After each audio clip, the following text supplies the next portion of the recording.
Hello, everyone, and welcome to another exciting version of Chip Talks podcast. So today we've got an exciting subject, which is the gut biome. We all have learned a lot about the gut biome, let's say over the last 10 years or so. And we've also learned a lot about, let's say, pathogenic bacteria. So let's talk this through and maybe a little bit different way than you've ever heard it talked through before. But I want to challenge your thinking a little bit, and I want to throw some things out there for your consideration. Okay, so we all know, we're driving down the side of the road and we see that roadkill, that squirrel or bunny or whatever that unfortunately got hit by a car, right? And so we drive by it on day one, and it just looks pretty normal, but it's just not moving anymore. We drive by it on day 2 or 3, and maybe it's a little bloated. We drive by it a week from when it happened, and now it's beginning to look decayed. And 3 weeks later, it's just kind of fur, right? Well, what happens to that thing? Let's say no predators get at it. What happens to that thing is that, and again, when and how does this happen? This is not anywhere in science yet, but I'll give you my theory on what happens. But what is life, right? What donates you being alive? And is your table alive? Is this wall alive? It's cells, and they're doing things, and they're, trying to stay alive and reproduce and all that kind of stuff. So, what is the definition of life, right? And where do you draw that line? Well, certainly the way that it looks to me is that it has to do with electron flow. And so, if you're robust and you're healthy and all that, you're going to have a high electron flow. You're going to be moving, let's say, a lot of energy in your cells, and you're going to have a lot of energy moving, right? But that dead thing by the side of the road, again, when we, let's say, die, or our organs, and again, when you die, what does that mean? Your cells are still alive, a lot of them, right? So, but let's say when our organs stop functioning, our ability to move electrons kind of goes down. And I think there's likely a level there that begins to attract bacteria. Okay. So, at some level, something is dead, and it's time for the world to begin to break that thing down, right? So take that thing down to the carbons and the very simple molecules that it is. And that's the cool thing about our world. And that's exactly what happens to that, let's say, dead thing by the side of the road, is the world breaks it down and reuses its substance. So cool stuff, very godly, right? But again, what's that line? When does that happen? And when does that start happening to you? And that is the interesting thing. And I'll say that clinically, we see, let's say, those same bugs that will break down that squirrel by the side of the road in people. But it's usually people who are pretty, immune compromised, right? So it's usually somebody who's got a weaker immune system for whatever reason. And what does that mean? Lower electron flow, lower energy. Okay. So, there's that, right? And so when we begin to look at, well, we have this bacteria, inside of us, we've got these bacteria inside of our gut biome, and their purpose is to break down food. Well, yeah, that's what bacteria do. They break stuff down. But I don't, again, do we really want and need that inside of ourselves? We do right now with our current diet. Okay. So we do right now with our current diet, and we'll talk about how diet works in the biome in just a second. But I just want to throw this out for your consideration that I am of the opinion that I think we evolve. I think we evolve as humankind and as a species when we figure out how to live without a biome. Okay. Because I don't think we need it, but I think we do. It is a makeup system right now because we don't understand our diet, and we're also malnourished. So it's important to our existence right now, but I think we'll move beyond, needing it. In what world do you need fleas and ticks on you, right? So we don't need parasites living off of us. We need to, I would think a high truth in science should be to really try to figure out how to live without parasites. Okay. But until we figure that out, or pathogens or bacteria or whatever you want to call these guys, but until we figure that out, we've got a gut biome, so we're stuck with one. Now, what does this biome do? Well, first of all, let's talk about how the gut biome is formed. in how it's configurable to a certain degree. And again, none of us knew this even, let's say, 10 years ago, some of this even 5 years ago. So this is pretty new stuff in science. And it really hasn't made it, again, it'll take 20 years to make it in the curriculum anywhere. And again, this isn't exactly, this doesn't exactly row with the way the water flows right now. So it's kind of contrary, let's say, to a lot of thinking. So it likely will take a little longer, but maybe not. We made the right decision in our election. And if we have somebody like RFK Jr. come in and, change health, then, well, that's very exciting. And maybe some of these new ideas can get out there quicker. So let me talk about a little bit about how you work as a machine. So the most important thing that you do to your machine every day is you feed it, right? So you're putting gas, so to speak, in your machine. Well, when we eat, and this is how the gut biome is formed. So what is the most important thing that you eat every day? Omega-3 and omega-6 fats. All right. Nobody knows that right now, but that is highest truth. I could prove that to you 100,000 ways from Sunday. So basically, highest truth is the most important things that you eat every day are omega-3 and omega-6 fatty acids. Why? Because they build every single chemical in saturated fat, monounsaturated fat, but they build every single chemical mediator that you need in your body.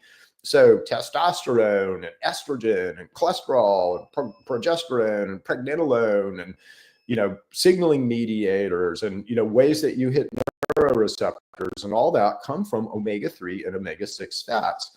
And omega-3 and omega-6 fats are the main fats that fuel the endocannabinoid system, okay? So if you're deficient in those fats or those fats are disbalanced, then you're going to need a makeup system. Otherwise, your vehicle is not going to function properly. So if you just are eating all omega-6 fats like we do right now, that is really inflammatory and really reactive. So in your gut, and the gut biome is nothing but a makeup system. It's we make a decision in our hypothalamus hippocampus. We are malnourished or not. It's a binary decision. You either got enough omega-3, omega-6 in the right ratio, or you didn't. If you didn't, then you need a makeup system. Otherwise, you will not be able to run your machine. And the makeup system is the gut biome. Okay. So the makeup system is the gut biome, and the gut biome literally saves our lives right now. Without the gut biome, we would be so reactive and so inflammatory that literally a minor allergy could kill you. Okay. But the gut biome is responsible for making up for nutritional deficiencies. And right now, our nutritional deficiencies have to do with omega-3 fats. So we have to have a whopping biome to be able to offset this huge nutritional deficiency that we have.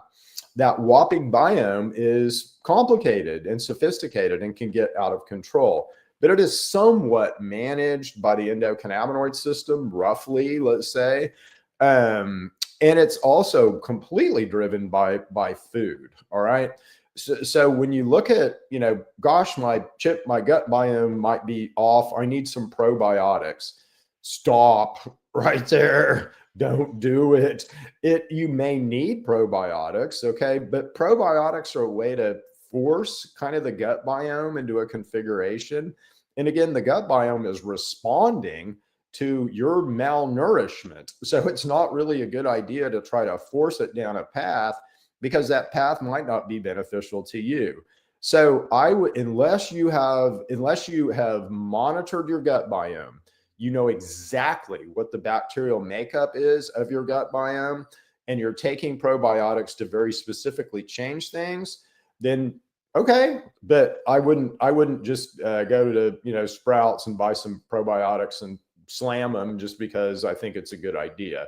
That can cause you more harm than good. I'll just tell you right now, because again, your biome is responding to your diet, and it's a makeup system that is giving you stuff that you need that you're not getting from your diet.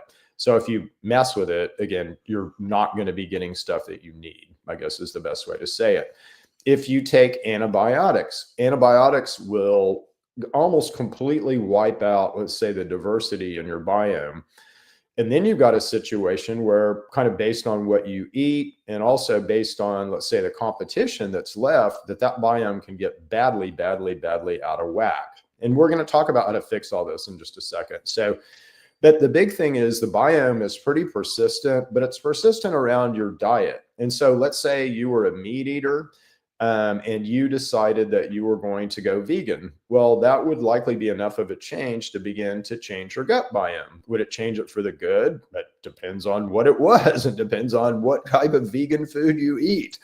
Okay, but let's talk this through. So there's two major types of bacteria that are in your gut biome. So one type is called firmicutes, and the other type is called bacteroids.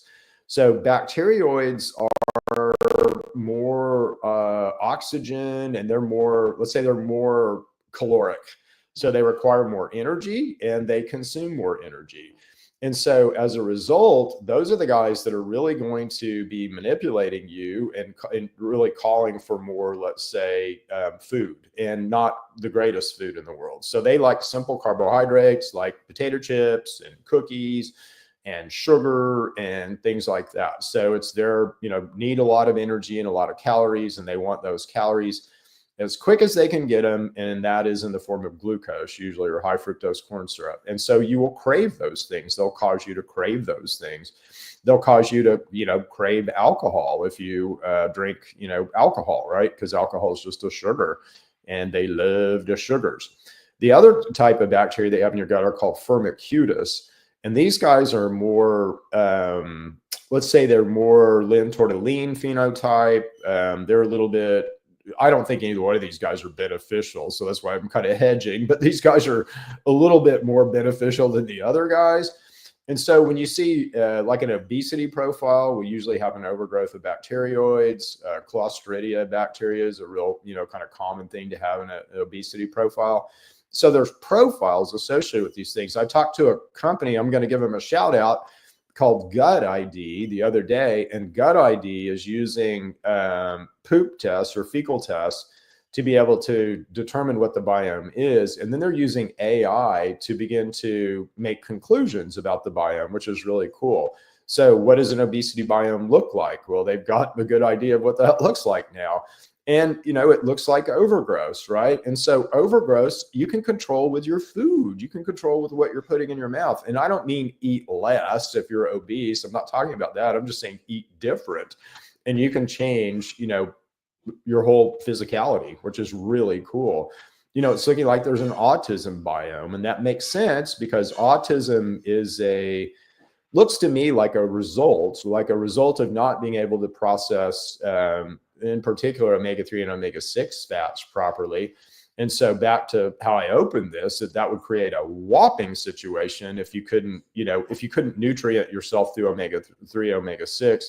You're going to have a huge biome because you're going to have a lot of, let's say, makeup stuff. And that's exactly what the autism biome is looking like. So it's really cool to begin to see, all this theory that we've had, as far as the gut biome, its relation to disease, its relation to your health, and its relationship to food. So, it's, again, garbage in, garbage out, like we say in programming, so if you're an old computer programmer like me, GIGO, which means garbage in, garbage out. But it's the same thing with our machine, and it makes sense. So if we eat a bunch of potato chips and cookies and sugars and soda pop and stuff like that, we are feeding kind of the wrong side of this bacterial equation inside of us. If we can eat more omega-3 and omega-6 fats, add to this kind of bad side, and you've heard me talk about omega-6 fats forever, but omega-3 fats really help this situation. They help promote better bacteria. Again, complex carbohydrates, so fiber. But complex fiber really helps promote a good gut biome. Most people who struggle with obesity don't eat a lot of fiber, and they don't eat a lot of fermented food. And so we say fiber in a fermenter is really going to begin to change the composition of your biome, and it will.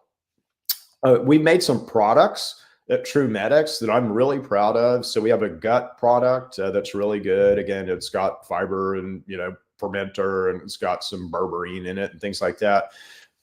We've got a blast product that is more really for H. pylori, but it will also help, conform your biome. So we're paying a lot of attention to the biome. I would say this is just, I know a lot about this. I know quite a bit about the biome and how it's affecting you, but it's still new science, right? So I wish that I had a team and a bunch of research assistants where we could go really ferret this out, and maybe we will in the future. But for right now, we know we can configure it. We know that it's damaging or can be damaging to your health if it gets misconfigured in a variety of ways. Teenage acne is probably related to the gut biome, right? And, so is rheumatoid arthritis and, heart disease and kidney failure and a bunch of other stuff, can be consequences, let's say, of a dysregulated gut biome. So we know the importance of it in disease. And the cool thing is now, enough is bubbling up, let's say, through the pharma, cap on truth telling and information. Enough is beginning to bubble up now to really indicate that this is configurable, right? And fiber, if you look at kind of how when you eat and kind of what happens pharmacologically, fiber is a super important thing. Fiber pushes some very big buttons inside of you, like PPARs, which are inside every cell, and how your cell is basically generating energy from beta oxidation. So super important stuff. But fiber pushes a big switch and pushes kind of a big, let's say, configuration pathway. So we know fiber just pharmacologically is super important, but now it's actually proving out that, complex fibers feed these firmicutes type bacteria, which are, more beneficial. They're not beneficial if they get overgrown, so they're as bad as the other ones. But the other ones tend to, when they get overgrown, tend to form the obesity type profile. And again, obesity is touching 60% of us now, 33% of our kids. So to me, it's the biggest health problem out there. Anyway, we'll leave it here for today. So we'll be back with another exciting version of Chip Talks podcast next week. Like and subscribe to the channel if you're so inclined. Certainly go check out www.truemedx when you have a second. Let me see if I have a banner. Oh, yes. Let's see here. Hold on just a second. I could probably throw it up. Oh, I can't. Anyway, TRUEMEDX. It's probably on here somewhere. It'll be on the promos. But go check us out at TrueMedix. We've got gut-based products. We've got several ways to take them. We've got tinctures. We've got tablets. We've got powders. So no matter kind of what your situation, autistic situations are always interesting as to route of delivery. But no matter what your situation, we've got you covered. So come check us out. And if you're in the Oklahoma City area, come check us out at neighborlywellness.com. We'll help you. We'll help you with your health problem. Even you don't have to be in Oklahoma City area. Go hit the website and book an appointment. Let's have a discussion. Let's talk about what's going on with you. Anyway, we'll see you guys next week for another exciting version of Chip Talks podcast. Bye.